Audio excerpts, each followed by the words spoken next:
Yeah, man. Welcome back to another episode of on Freedom Express podcast. Yes. Yeah, I'm one of your hosts, Mado Janvier. Esparn and Deborah here, and we just want to invite you guys back for another conversation, and hopefully you guys are having the best week. I don't know where you are in your country. If it's a Tuesday, if it's a Wednesday, or if it's a Monday. Hopefully it's not as hot, How was your day? How was your week? The week has been good. Keeping the frame of mind, learning how to stay present. So the week has been good. So today we are going to talk about, I know we had like multiple things that we wanted to talk about, but I want to talk about untapped potential specifically. There's so many people who, all of us, let me say that, right? There's some people who have got to a point where that they've understood their potential. And so because of that, they work towards to, tap into the untapped potential. Right. And so, but I feel like there's also some people who have only tapped into their potential, but not, they've never actually got to the untapped, if that makes any sense. So at one point they stopped tapping. They just stopped tapping. Right. So they, but also it's due to what they know. I believe that what you know, right? What you know and how you use what you know and what you do with the thing that you know, get you to get you the results of which the task that you're doing. You know what I mean?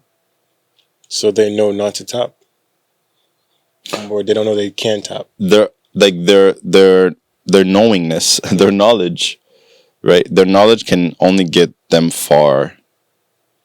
Can only get them to a certain level of a tapped potential. If that makes any sense. Do you know what I mean? Because I don't know, like, what do you hear whenever you hear those words of, like, people always often say, like, there's an untapped potential, right? You need to tap into that. What does that mean to you? What's an untapped potential? I think we all have an innate framework that we're built with. Okay. We all have a potential to, not even a potential, we have a reality within us that is born for us. Yes.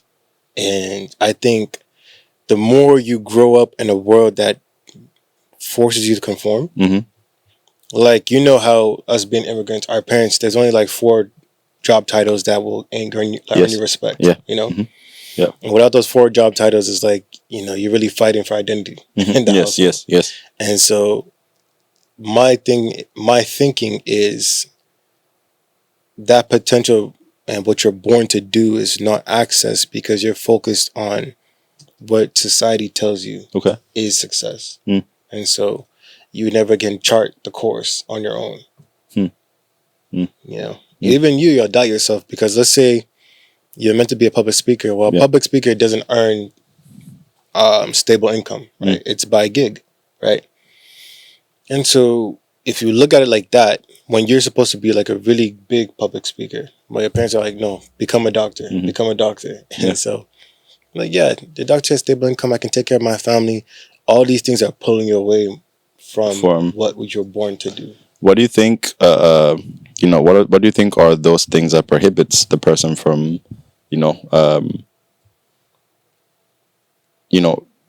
getting to that, for them to tap into their full potential? Or what do you think some of them cut themselves short from actually, I think,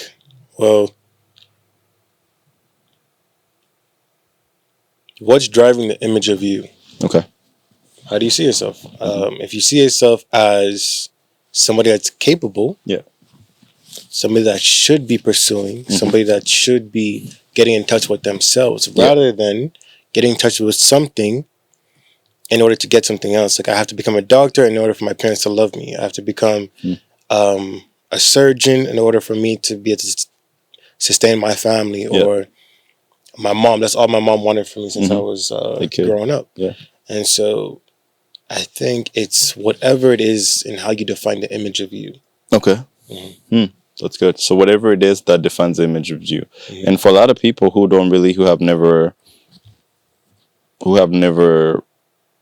still struggle with, the thing of identity, Mhm. right? Then how can that person who's still struggling with identity get to, to their full potential, right? So it's like, I think, as I feel like as humans, we have this thing where we always want to skip ahead. Do you know what I mean? Like, so those of you, anybody who watches YouTube, Mhm. there's always an ad that comes on. You cannot wait to see the skip button. Mhm. You're gonna hit it with all of your might. There's You- even like a shortcut we What? found. So we will now use a shortcut. Forget about the skip ad button. There's like a little info button that you can click on that says, I don't want to see this ad ever again. So you can click it and it's even quicker. See, I didn't know that, Mhm. bro. Like, I was just an ad will be coming, and I can't wait to skip that button. I'm telling you. Right, and so, but it gets to the point where we're species that are always trying to get things the easy way, right? And I think the thing that's not being taught the most is the process, Mm. right? Why do you think? Why do you think people fear process? Because they weren't able to fail. They want what? They weren't able to fail. Okay. I think your relationship with failure is not something that you had by yourself. It's how it's introduced to you. Speak more about that. And so if you think about friends, family, high school, middle school, everyday life, if let's say you got an F on a test, Yeah. and it wasn't brought forth in a way that was supportive, Yeah. yet firm, Mhm. it was just like, you're a failure. What is wrong with you? You feel like after going through those experiences so many times, or let's say you tried out for the basketball team and you shot the shot and it was an air ball, Mhm. and your coach is like, "What is wrong with this guy?" Mhm. Like, Yeah. Yeah. all right, well, you're not going on the team, or you were ridiculed by your But classmates, yeah. and so that formulates an idea of, if I try, I have to succeed, because if I don't succeed, then my world is over. Everybody's going to abandon me. I'm going to be rejected, and that's why I feel like, and you can comment on this, I think untapped potential, and the reason why it's untapped is because of perfectionism. Okay. What do you think about that? No, for sure. I see that. To me, the reason why that potential is not tapped, right, is because it's an unknown territory for that person, right? So it's like you asking somebody to tap into something that they don't know, right? And so, which is why I feel like whenever a whole bunch of like motivational speakers always say, you need to tap into your full potential, right? Be your full authentic self. You need to, and then the person who's there who just like forget about the full untapped. What is like some people are even struggling with the potential part of what they're already what they're already dealing with, and so Fool. full. I'm just trying to get through the door. Like, what is he talking about? Like, so, but in a sense, it's like everybody goes to this like course. I mean, everybody goes to a class, right? But the level of understanding, the level of knowledge that each student holds is different, right? And so, which is why, like, the person who's struggling with to get to fully see their to get truly to their full potential, right, is, like you said, there's things along the way that they've learned. Yeah. Failure being one of them, doubt being one of them, unworthy being one of them. I mean, there's a list, right? And so, but also another one that comes in mind is comfortability. Yeah. How sometimes that is, as I call it, is it's a prison cage, right? It's a uncomfortable. I mean, comfortability, being comfortable, can sometimes be a prison cell. I know we like using prison cell a lot as in our metaphors, but like, when you're comfortable at a place, you don't want to leave that place, right? Because you just like, hey, I'm good. I can manage this. I'm no longer struggling right now.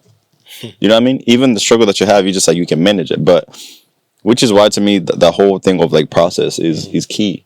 Is like being afraid from like, okay, you've got any single time you get to anything, you start a task, you complete this task, and you stay in that task. All you're doing, you're just repeating, right? You're just doing the same motion, and so there's no really growth from this. And so, how do you now get from this point A to point B?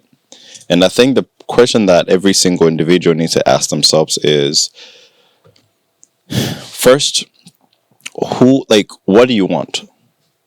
You as a person, what do you really want? Right? But also, who actually wants this thing? Is it you? Is it this other person who always satisfies others but not themselves? Right? Is it this individual who's always, who've always been told like what to do? Like who actually want this thing? Right? And so if you truly can't see that, if you can't answer right away that it's actually you who wants this thing, right, and then you're never gonna actually see, or you're never gonna actually reach your full potential. Because the reason why you don't truly get to your full potential is because you're fulfilling other people's potential, right? It's like like you're wearing other people's like identity in that sense. Do you see what I mean? It's like if you have to learn how to take a break. He just said something, and you're gonna. Are you a car?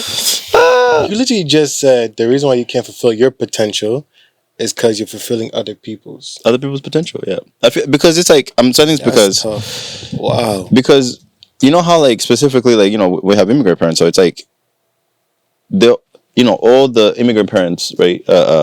They always tell the kids, hey, do this, study this, do this. They mean well, right? They don't mean harm by it, because that's what they know. They say, hey, success to us is you doing this. Wow. So, but they're going to tell you this based off of multiple reasons. Either this was always their dream.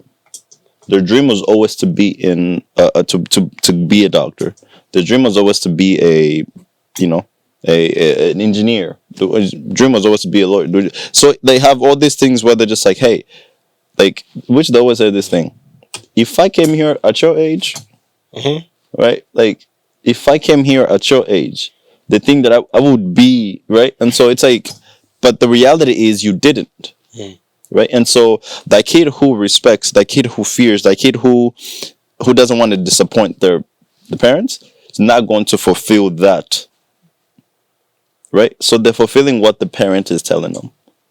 So what do you do? Oh, no. That's it. I was just saying like that. So by the kid trying to fulfill their full potential, they're fulfilling the potential of which the parents' potential of what they wanted to do. But what do you do when every idea in your head is based on somebody else's potential? Then that's whenever if you can recognize that it's not yours. But you're a stranger to yourself.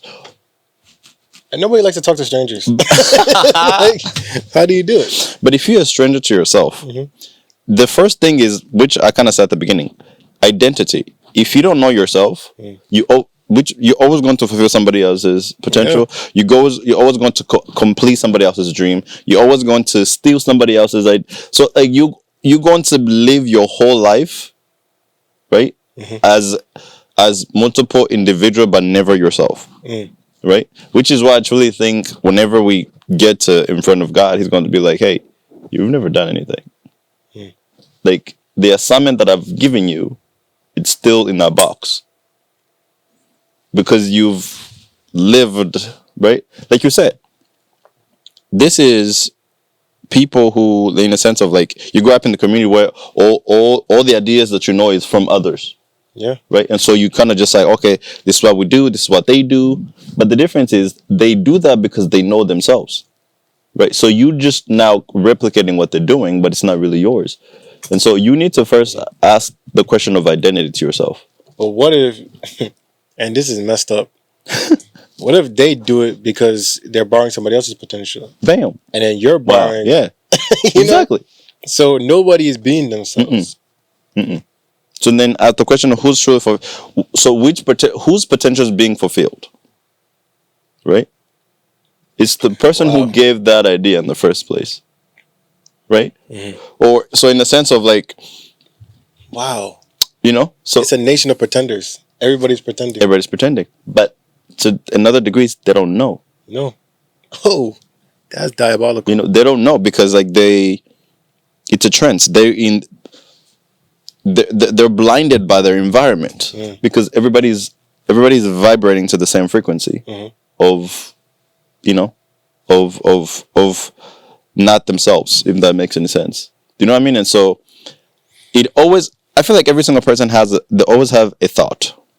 They always have an idea. They always have some sort of words that goes in the mind of kind of just like feeling lost. That is, to me, that is your soul, that is your body, that is your spirit saying, hey, we're lost. It's almost like imagine like, getting drugged, right? And then somebody taking you and putting you in like a, in like a mental facility, right? And every single day you always been drugged, right? So you always think like, okay, I'm sick. But one day, right, they forget to give you the dosage. And you have completely access to your brain fully. You're going to be like, how did I get here? What am I doing here? Right? And so then you're going to try to figure out the best way to get out, right? But you can't because the nurse is there, right? The people there, right? The medical personnel there, because they don't know that you were brought into this room drugged. All they saw was a messed up person, was a sick person. So there's nothing you want to tell them to convince them that you're an actually well person. But these are people who go home. These are trained professionals. So in the sense of like, you're going to try to get out, right? But they're always going to drag you back in. But so it's not until like you literally have to put up a fight of like, when you get that thought of like, hey, in your mind, you're just like, you feel like you're in no man's land. You're just like, okay, I don't know what to do. And normally it's whenever like stress and anxiety and everything that all comes in, right? Because in a really good place that if you choose, if you think or if you act properly, you can free yourself from a whole bunch of everything. You know what I mean? What do you think? Oh, I think I have two questions for you. Talk about so we talked about prison before, right? Yes.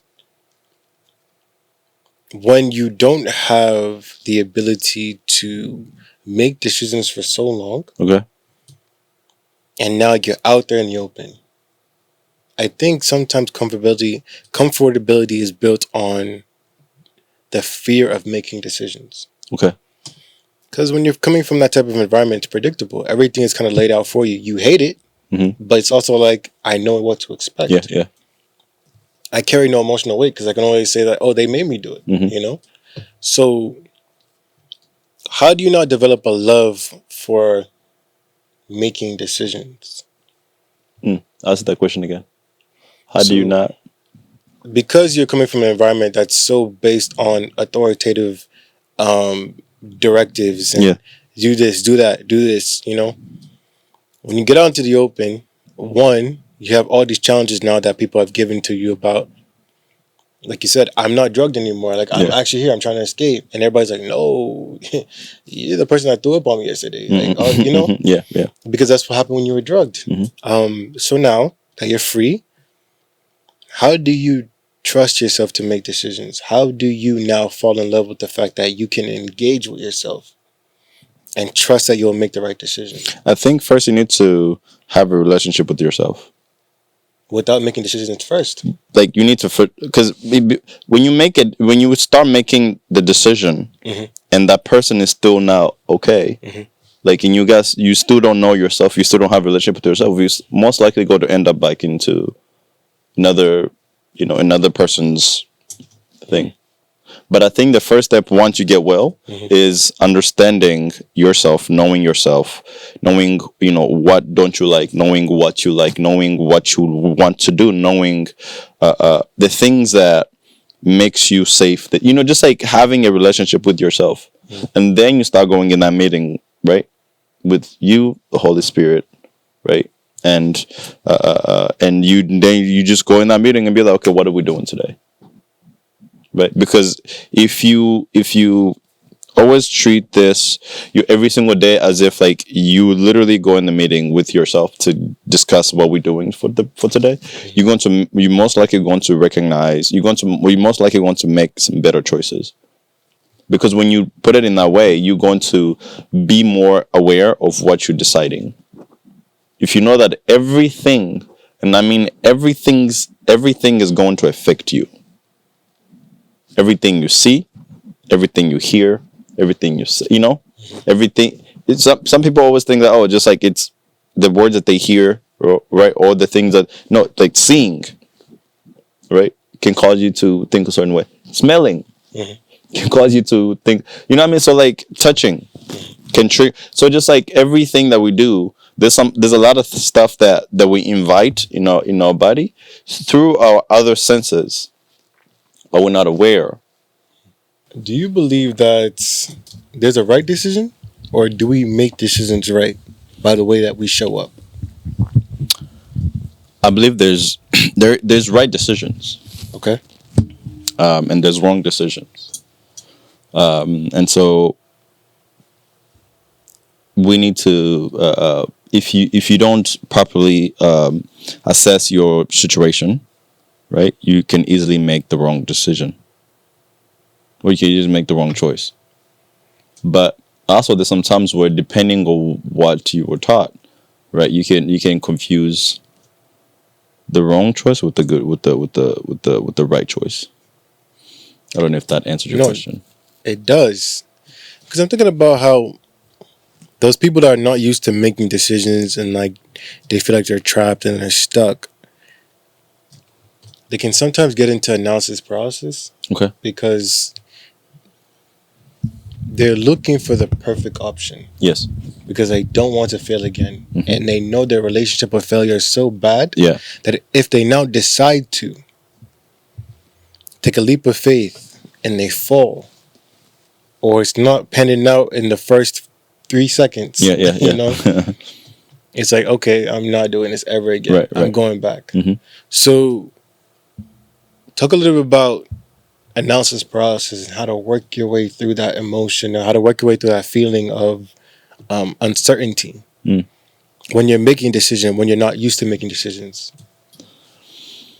I think that's the playground, that's the classroom, that's the place that every single person that's unique to every single individual. Because how I make decision is not how you make decisions, and we can both learn, this thing, this knowledge or this information, but how it's not just how we apply it, it's how we apply it to ourselves. Right? I think one of the biggest thing that people forget is just like we're all walking a different. We're all living in the same world, but walking different lives. Right?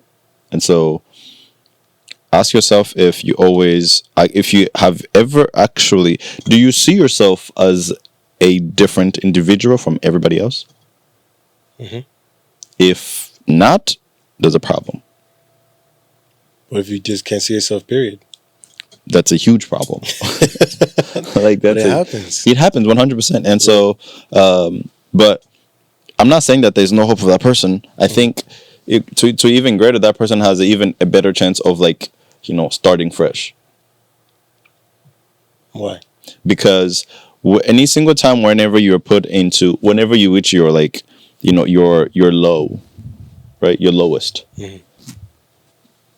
it's for sure it's one of the hardest place to be in, but in my opinion, it's one of the best place to be in, because you're starting fresh.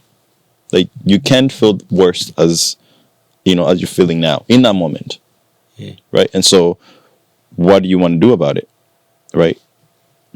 Okay. So walk with me through this thought process. Okay. Because you said you can't feel worse than you're actually feeling now, right? Yes, at that specific time. But I think that's what they fall in love with. The worst feeling. Because in a world where everything you feel like you wanted has been taken away from you, and all you've been giving is negative. Okay. All you've been given is the negative, right?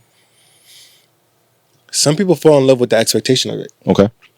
All they can feel is their negative emotion. And so they develop a relationship with the expectation that things will be negative. Yes. So what they're really fighting against or fighting to accept is positive emotions. Yes. Because getting to know yourself, trusting yourself, having hope again, having understanding again that I am somebody, or just being able to see myself not in the lens of everybody else, those are positive things. So how do you now, surrounded by negativity your whole life, let positivity in? I think you need to change your location. Okay. Mentally, physically, or spiritually? Both. Mentally first, physically second. If you're always in a place that you've always, your energy is always being drowned from you, right? You need to leave that place. I think, like you said, people fell in love with that place, right? Because they found comfort into a lot of people, which we said last time, they've found comfort in their hurt, right? They build houses in their pain. They have a mattress and a comfortable chair in their pain because they're comfortable. Like they created this comfort with them. They created a relationship with this pain because of, I think, being afraid of the unknown, not knowing what's on the other side of it. Yeah. Right? Because they're saying, okay, I've been dealing with this pain for the longest time, right? That if this stops, right? For sure, for a lot of people, they want this to stop. But the thing that comes after that, the unknown part, is the part that just like, okay, that's a scary place. I don't know what that is, right? And so what does a person do, right? A person who let's say, have been praying to God for everything, for God to move this boulder of a thing that's on them, right? But God is just silent, right? That person normally gets to a point where of their faith get tested, of them kind of saying, like, okay, it's either God is listening and he doesn't care, right? Or he's not really even here listening to me. And then even if they stay in that thought of like questioning, they even get to the part of even asking, like, is he real? Have all this thing always, have I just been wasting my time with this thing? Wow. Right? And so because of that, you do something you should never do, which is you curse God, right? And you curse the Holy Spirit. And that's one of the biggest things that you can come out of, right? And so, but I think what people should truly like ask themselves whenever they're in that place is, what are you supposed to do there? Right? Like, I feel like any place that I'm like, if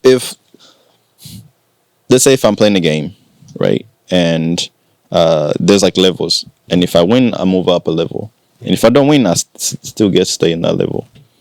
If I don't win this game, I'm always going to stay in this level, right? And if I keep losing, eventually I'm just going to be like, okay, we're here now, like we live here, right? And so, but you always see people who would come and get there. You're trying to imitate it, they're just like, nope, that doesn't work for you, right? So how do you get to that next level, right?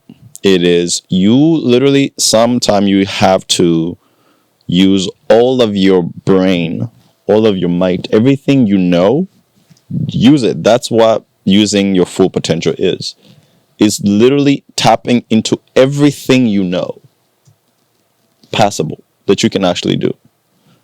If you haven't truly used your full capability of your brain, of what you know, then it's going to be hard for you to pass this level. And if you can't, then people always forget the whole thing, the art of asking for help. Right?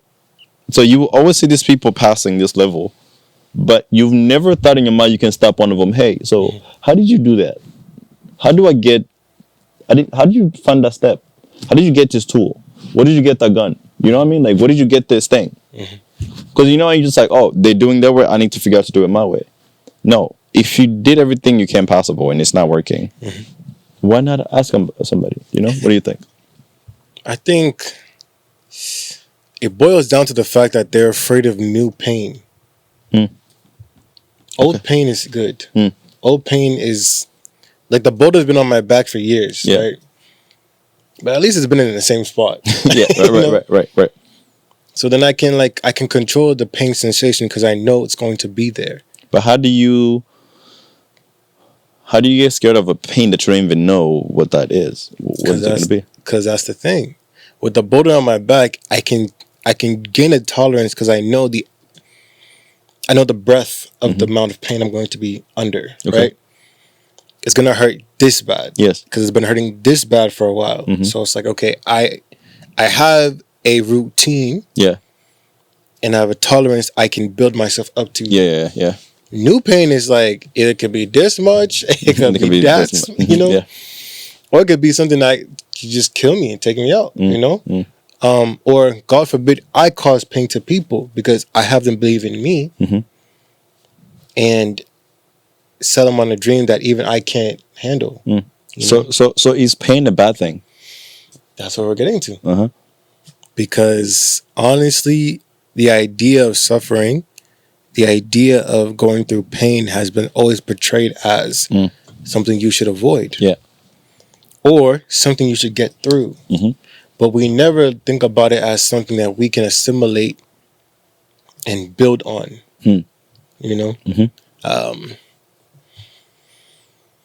Dr. Henry Cloud talks about necessary endings. Okay. And what that boils down to is in order for you to go anywhere, you have to be willing to leave where you're at.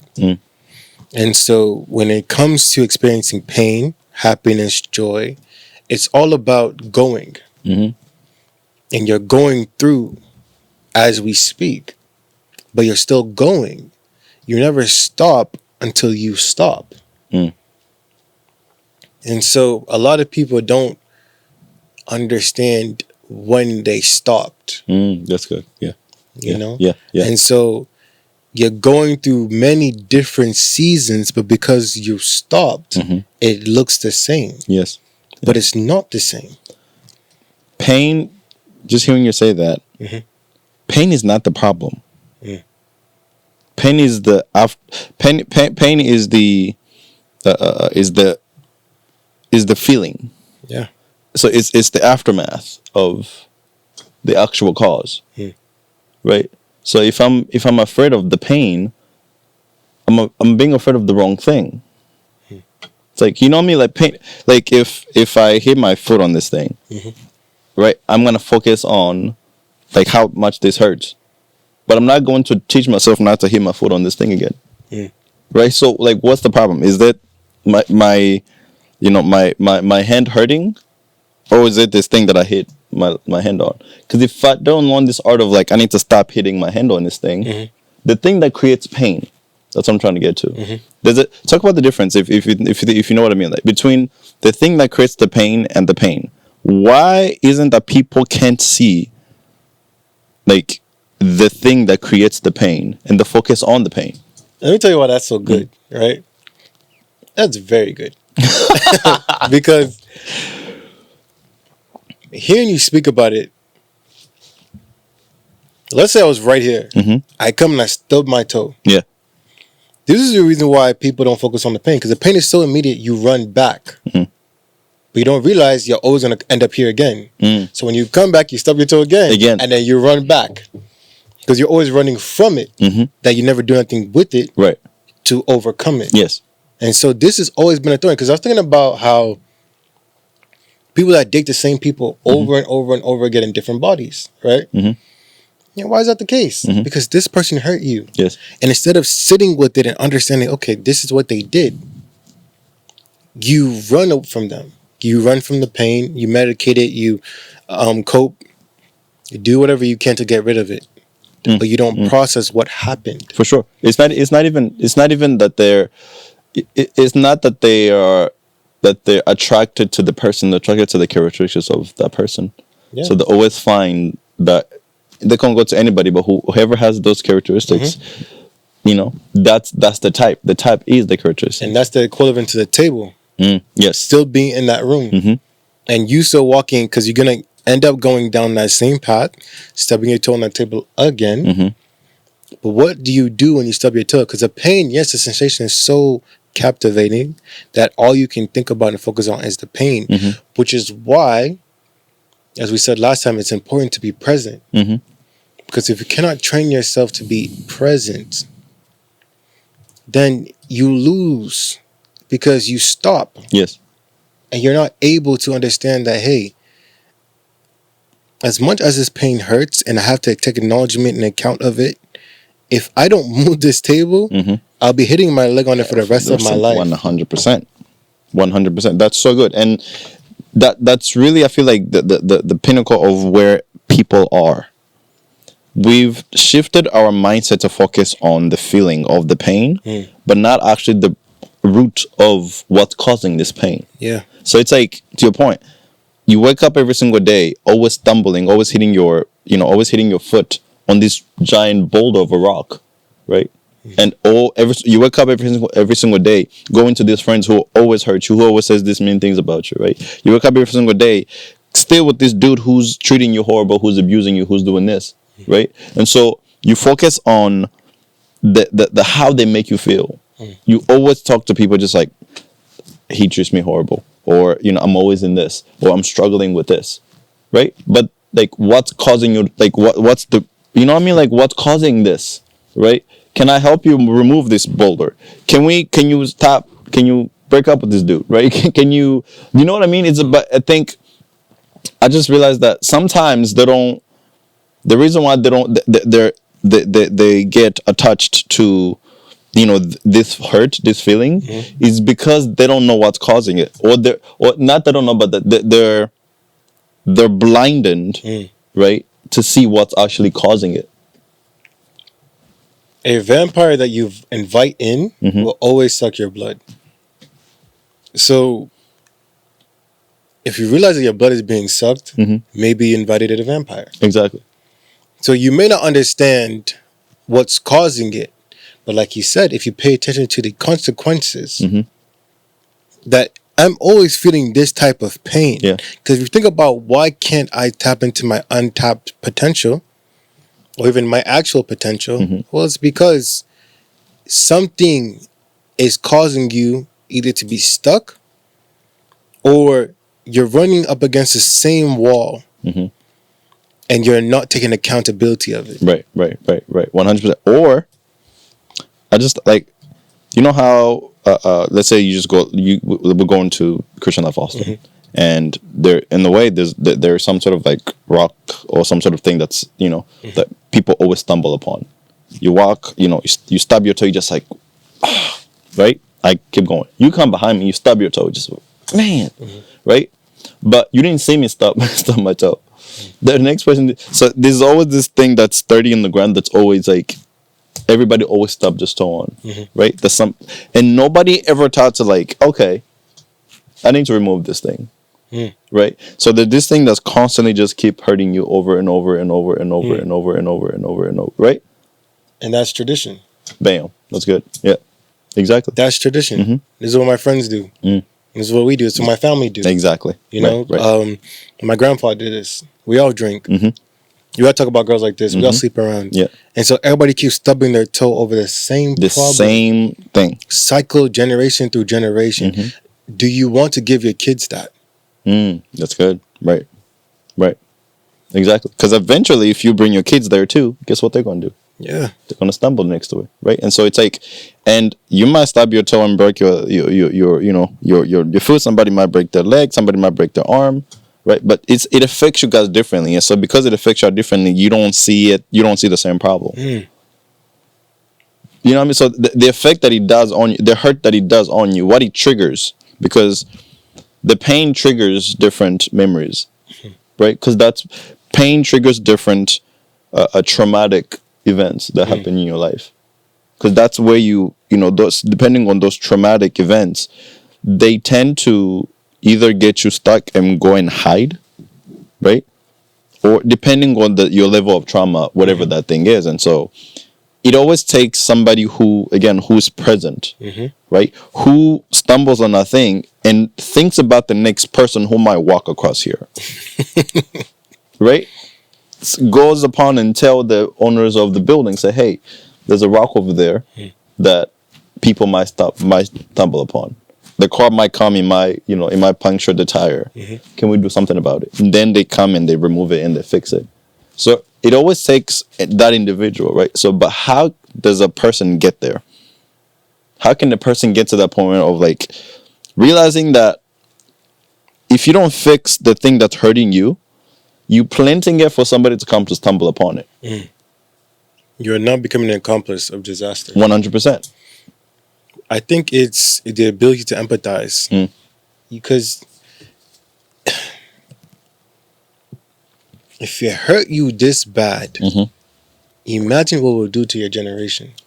That's so good. But you have to empathize. It's not, because it's not like, oh, well, at least I survived. It's like, no. Like, my dad always says this, if the upcoming generation doesn't surpass the past, there's no progress. There's no progress. So that's good and bad. If you just stumbled, but your son breaks his arm, his son might die. And the thing about it is, we're talking about uncapped potential. Well, by God's grace, there's a potential capped to the sin that you do in your life. You know, there's a preventative measure that God is trying to enforce by saving you from the disaster that you caused.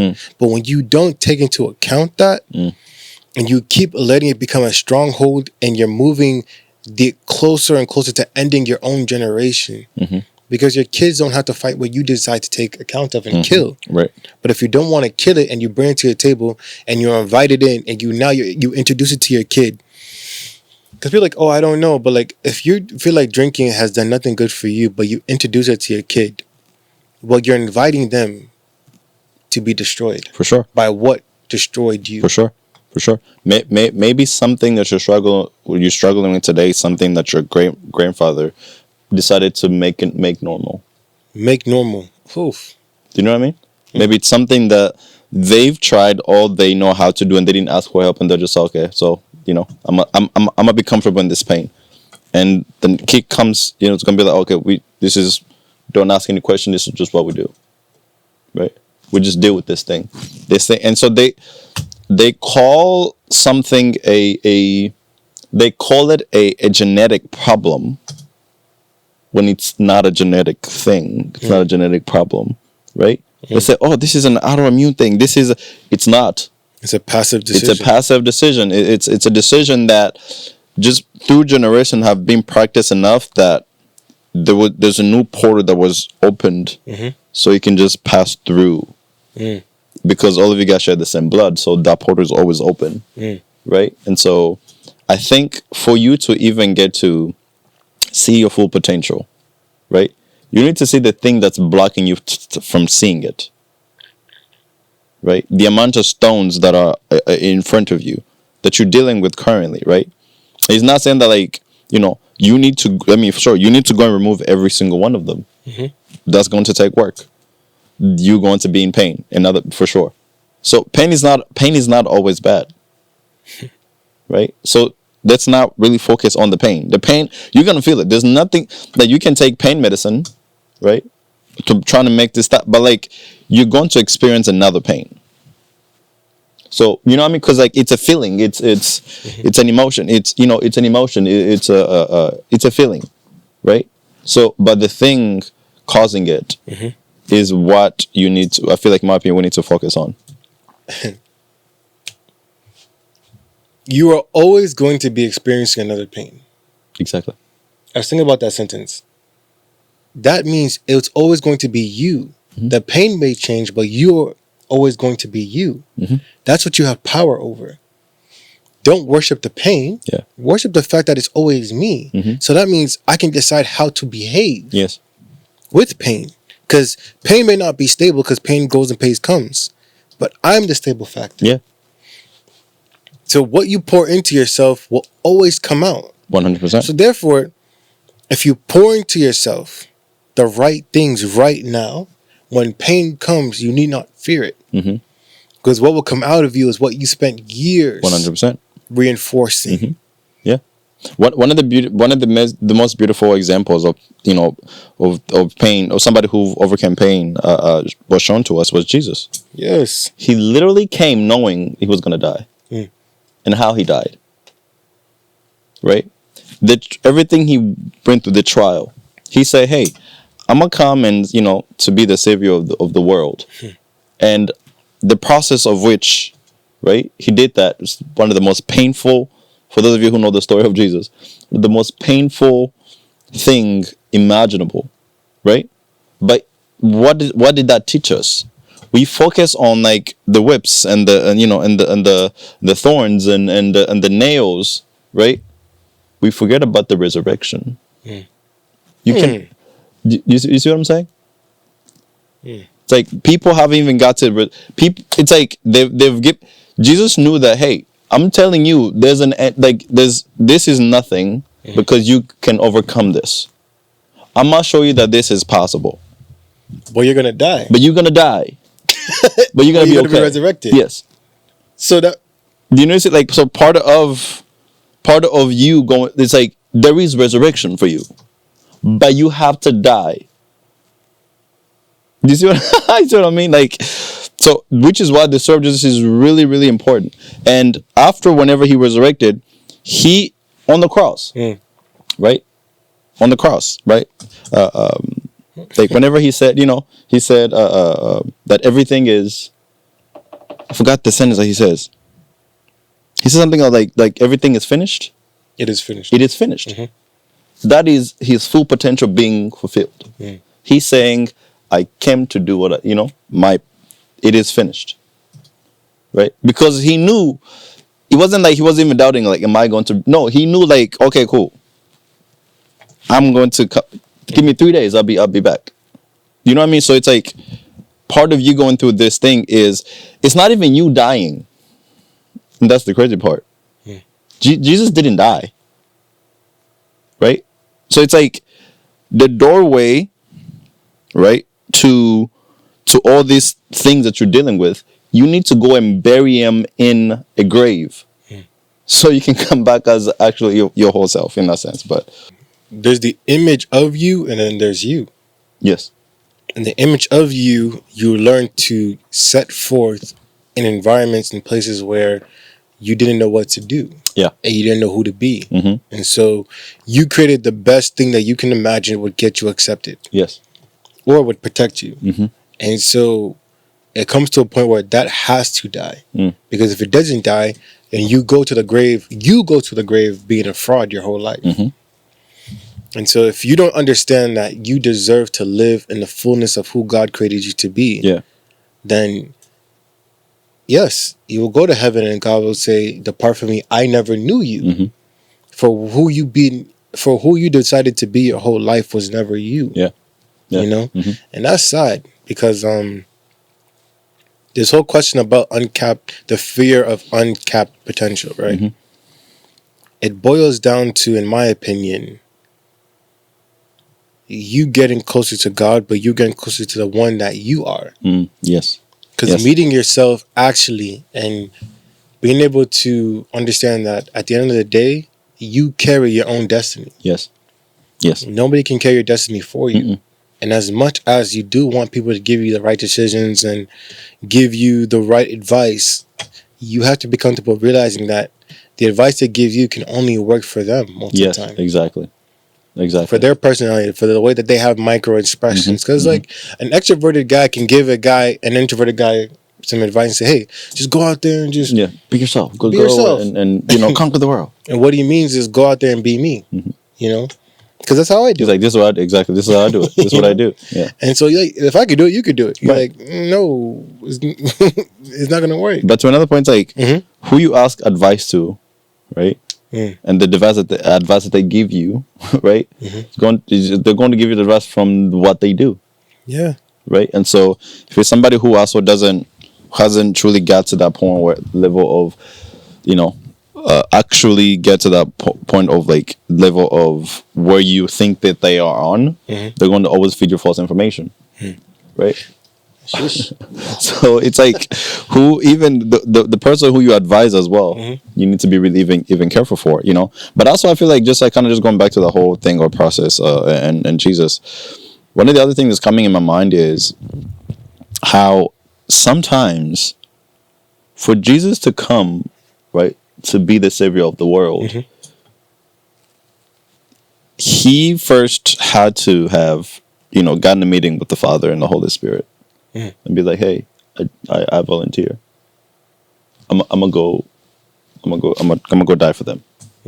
So the process started by him knowing what he was going to do. So for you to get to your full potential, you need to understand this road you're about to walk on. It's not going to be just whole sunshine and no.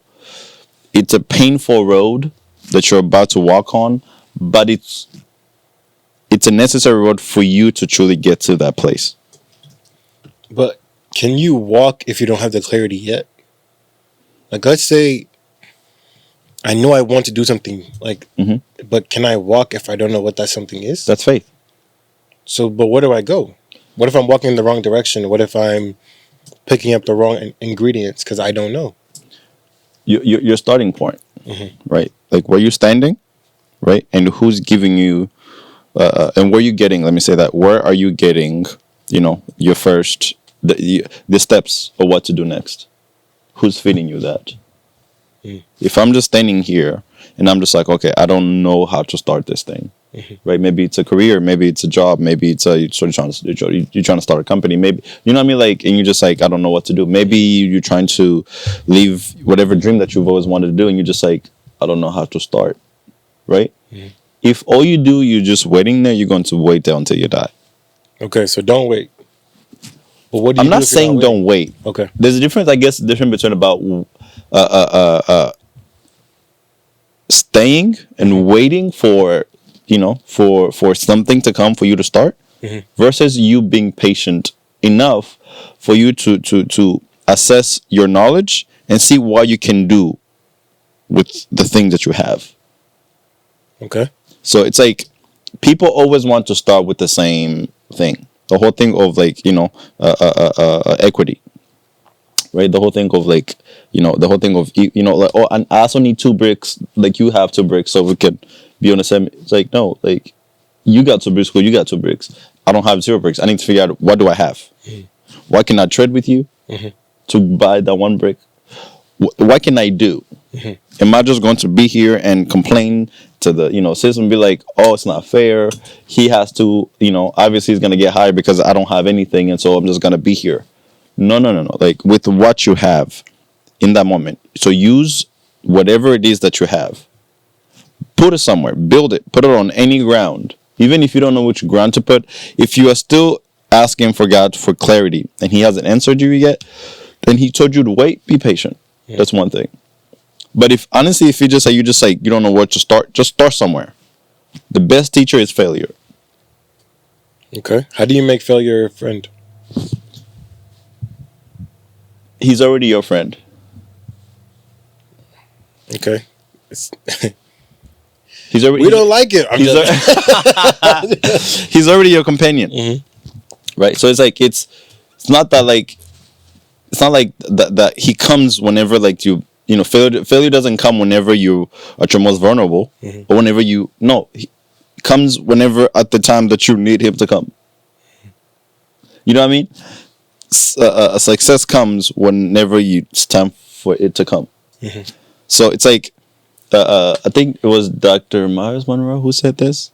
He said that failure is predictable and success is predictable. He's like, you don't need to pray to become successful. You don't need to pray to fail. Nobody ever prays to fail. Right? But so in a sense of like, failure is just honestly, it is the teacher who's going to give you your first proper brick. Failure. failure.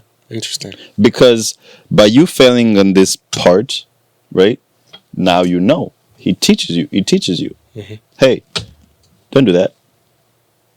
Right? So it's like somebody standing in front of you, right? You're trying to do something, just like, hey, don't put it there. That's failure. Mm-hmm. That's all failure is. It's literally another individual there telling you, hey, you put it the wrong way. Right? And so you pick up, and he comes again, no, you put it that's another wrong spot. But you're waiting for him to give you like, well, so where do I put it? He's like, that's not my job to tell you where to put it. I can just only tell you where not to put it. Right? And as soon as you put it at the right place, he goes away. He's like, okay, cool, my job here is done. Or just guiding you where to, because you need to learn the art of you knowing where to put it. If they tell you where to put it, you're not gonna know where to put the other one. True. Right? So by you navigating, knowing to putting it here, okay, this doesn't work because this soil is not this work can, that can work here. If I try there, that's so you're learning. That's a process. You actually are learning, and the people don't want to learn. They just want to put this thing here, bam, multiply, and the house is being built. That's not how it goes, and so which is why like failure is one of the best teacher, in life.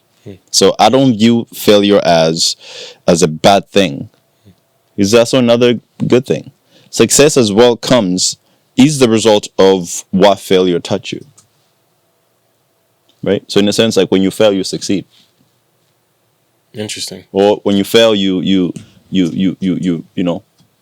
climbing the ladder of success in that sense. What gave you this type of mindset on failure? Failing multiple times. And you get to a point where like I was able to face my problems, my tragedy, my hurt. Right? So whenever you get close to this thing or this trauma of yours, and you actually sit in front of it and you have a conversation with it, most people get to this place whenever they're at the lowest, and they ask the wrong questions. I was always a curious. So ever since I was a kid, I was always a curious kid. So every single time, like from whenever I got shot to my open heart surgery to brain aneurysm to I was blind. So all these things that happened to me, I'm just like, why? Why? So I'm just like, blaming it on failure, blaming it on God, blaming it on this, blaming it, And I got to sit in front of all these things that I'm mentioning, and I'm just like, what's happening? What do you want? Why are you here? What's going on? Right? Why is this happening? Just like, hey, we're just messengers. We all different teachers. Right? You go to school. Right? You have a math teacher, you have a chemistry teacher, they're all not the same teachers. Right? Why they're all not the same teachers? Because they're teaching you different subjects. Right? So failure is just another teacher of a different subject. Success is the teacher of a different subject. Right? See, all these things, all these are just different professors in your life. And if you don't see them as professors, you're going to see them as the people causing the problem. Right? So instead of actually learning from this person, you're doing the opposite. You're rejecting everything that they're teaching you. Wow. So don't reject what failure is teaching you. If that makes any sense. Yeah, I think people most of the time, when failure comes about, they look for a way to escape it. They look for a way to change it into happiness as soon as possible. So they create an event so that they can be happy. But what they don't recognize is it will stop coming up. It will stop coming about so often if you sat with it the first time it came. Okay. If the first time failure arrived, you gave it the grace of conversation. Why are you here? What can have I done better? Yeah. Instead of going into your coping skills, you went into your actual investigative nature and realized that I will bounce back because you will. Everything you thought that was going to kill you didn't, because you're still here. Yeah. So that means your bounce back is 100%. 100%. And that's what it's like. If when failure shows up, that means success is was in the same room.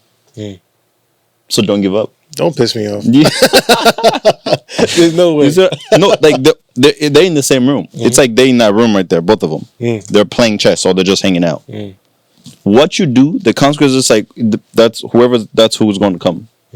If you do it correctly, success comes and does its part of also giving you the next step to your next thing. Success doesn't give you success is not a stopping point. It also gives you the next tools for your next project. If you don't do it right, failure comes. But they're in the same room. So if one shows up, just know the other one is in the other room. Wow. So if failure shows up, don't give up. Success is literally there hearing you. He just say, hey, I have, which is insane. God is just saying like, hey, I have everything you've ever asked. Right? But first you need to seek the kingdom. Right? So seek first the kingdom. Everything is here. Okay, so in my seeking the kingdom and my going after it, right? Talk about those people that have to do it by themselves for the first time. And how that might feel, but what would you give them as advice? Those people who do it by themselves? Going by themselves. Like, let's say they're pursuing success in whatever facet that may look like. But they're from an environment where nobody else is doing what they're doing. Yeah. So speak to them, and what advice could you give them? I think if it's something that they've prayed upon, right, that they know that they're supposed to do this thing, nobody else is ever going to do it for you. The road you start upon is a self journey. You're going to meet partners along the way, but it's still going to be you. Because it's your idea, right. So it's like I can't teach you how to run this idea of yours because I don't know it. Even if you tell me, I'm not gonna execute it properly like you would because you can't see it. Because I can't see it. So what I can only tell you is based off of the things that I've learned. What you can tell the other person what from the knowledge of which you know, right? But if they go and use exactly what you tell them, exactly how you told them, then they're using your dream to build theirs, and so their dreams, this thing of theirs now is not going to look exactly how they thought, because now yours is infusing with theirs.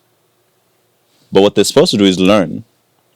You learn from, okay, if they say, okay, this person did this way, which is why there's books, right? There's books are always there. Say, hey, this is the specifically those who code, right? They say this is the language. You learn the language of coding, right? This is how this works. Now, whoever understands this, the world is your oyster. You can create whatever app, whatever website, whatever thing with the same language code, right? But if the code, what I know is, if the only thing that I know is what you've taught me, then I'm limited, right, from actually knowing this full language. And so I feel like that person who's doing it by themselves that's the right way to do it. Like, you first need to understand how this thing works on your own. Because whenever the other person comes in, you're going to know yourself and then see the other person and see how both of you guys can bring this individuality differences together to form this thing. So do you think you can ever get to a point where you know yourself? Yes. What is that like completely? I think so. Okay.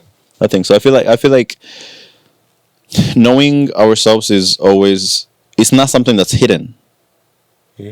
I don't think it's hidden. I think we've piled up bodies, we piled up ideologies and systems along the way that have just applied more layers for us to actually see ourselves. If that makes any sense. And so knowing ourselves is, which we kind of talked about it last time, is you literally have to go and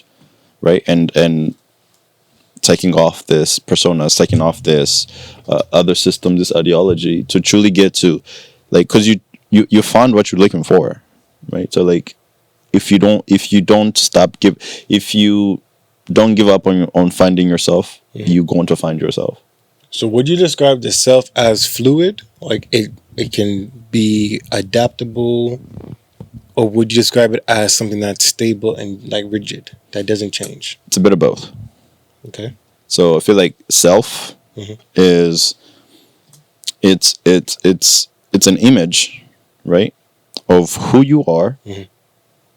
But once you understand what that image consists of, how there's an endless possibilities that you can reach.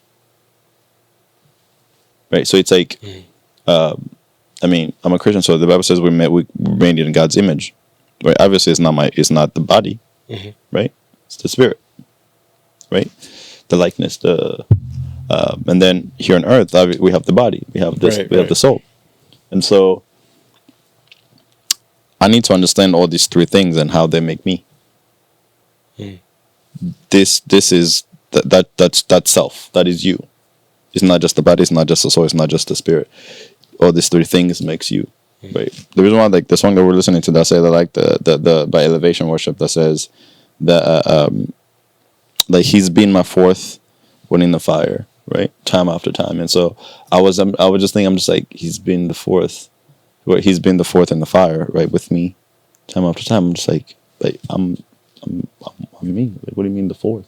Right? Obviously, it's a song. It's talking about the Shadrach, Meshach, and Abednego. But I was just like, wait, there's three things that makes up you, and he's the fourth, and he's always there.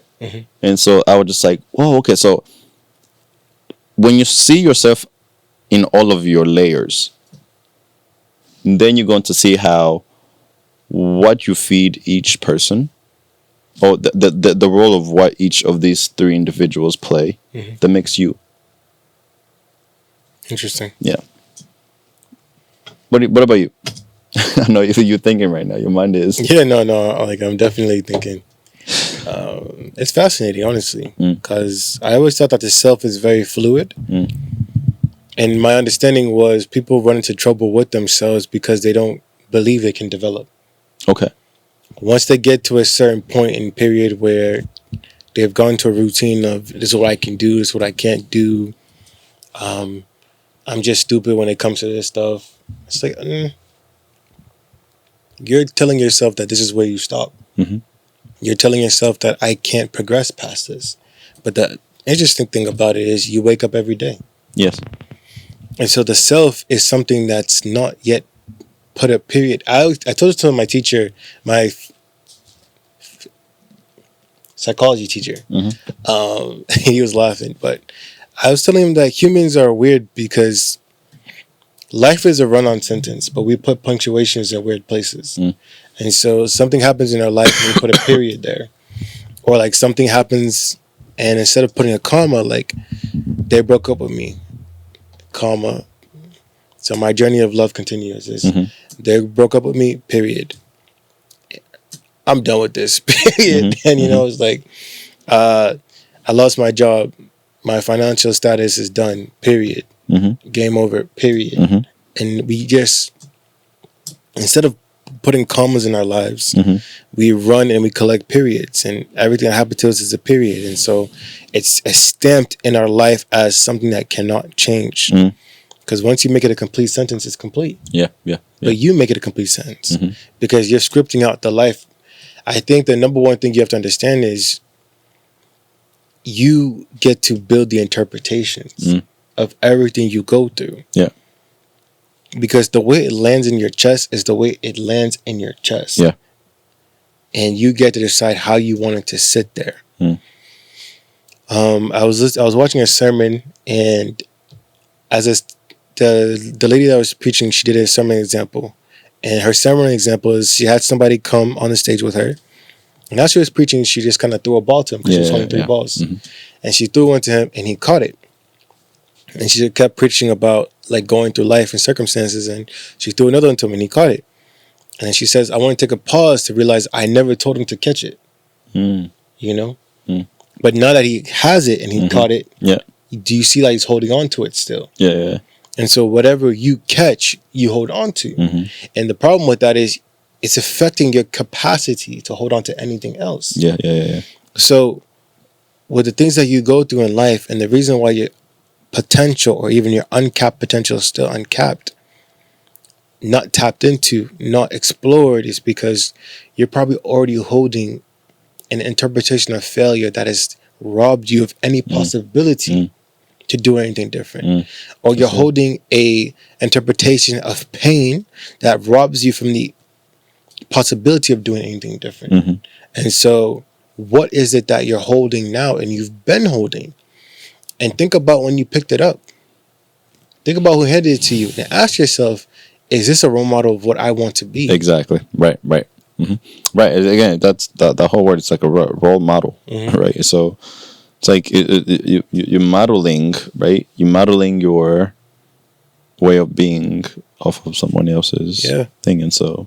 But I'm like, we have a role model. We have we're made in an image. Our creator never made a mistake with anybody, right? So everything you were built with, everything you came into this world with, is everything that you need to accomplish whatever you came to accomplish. Wow. And I think it's like you might call yourself like, you know, that you're disabled, that you're this. Gotta just like, hey, this is what you need to complete what I give you. Mm-hmm. Like, there's nothing wrong with you. And so it's in a sense of like, I think one of the biggest thing to me that can help a person to start, you know, discovering this, how they can fully, you know, get into their full potential, is first loving themselves, right? Or I guess first knowing who they are, right? Knowing knowing who they are, loving themselves, and accepting, right, the process Mm-hmm. of sanctification, or the process of dying, right, and putting this ideology of you being a failure, you not being worthy, go and bury it, right? Actually, you going and die, because that is the only way for this thing to stay there, so you can emerge as a new person. You know, You think you can bury it though? you can. I think everybody has a shadow. Mm-hmm. And I think your shadow is something that should remain behind you. But because I was thinking about Paul in the Bible and how he sought God 3 times to get rid of a thorn in his side. Mm-hmm. And God said, no, my grace is sufficient. Mm-hmm. Meaning that without me, you can never be too small for God to build you with you. Mm-hmm. But you can be too big. For sure. And there's always something that, you know, I feel like leans into your dependence with God.